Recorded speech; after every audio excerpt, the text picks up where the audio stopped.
You can take it out at any time. Again, we whitelist wallet or greenlist wallets, whatever you want to call it. And you just tell us, hey, I want my XRP out. And we say, okay. And we sign it and send it back to you. The SLA at Anchorage is 24 hours. So, it can take up to that amount of time. I really liked when we worked with standard custody. The longest it ever took when we were at standard custody was about, 3 hours one time. Anchorage is normally pretty quick.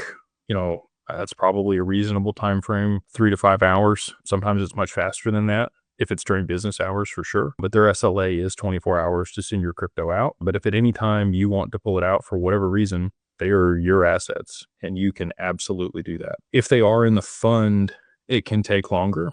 In the documents that you sign, there's, a 60-day hold period effectively when you first put them in there.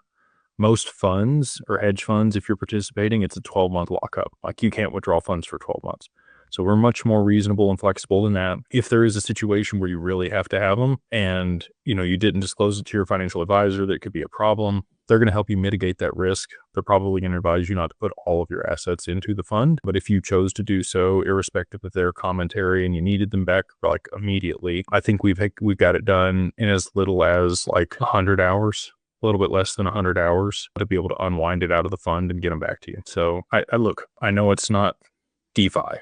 Okay. I know it's not real-time instant settlement, swapping back and forth. There are other counterparties that are involved, but this is also a good thing. And it also mitigates some risk for you. If there is a deep fake or a situation where, somebody's asking for stuff and it does take longer to get the assets out of there, it's probably a good thing, right?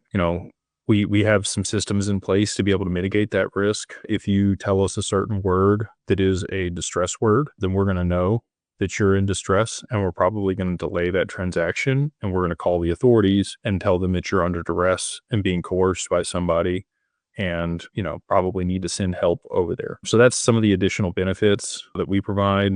I know it's not like as fast as a Zaman wallet, but that's also some of the additional benefit that we provide because it's not as fast and there is a little bit of friction there. I think you would probably want it that way. So anyway, it's a give and take. It's the best solution that's out there, in my opinion, as things sit today, but we will, continue to iterate upon that. And as we add additional friction to make sure that there's verifications for people, we can probably, increase that time. And we're going to continue to work on Anchorage because they are, at the end of the day, the institutional custodian, and it is their SLA that we operate under.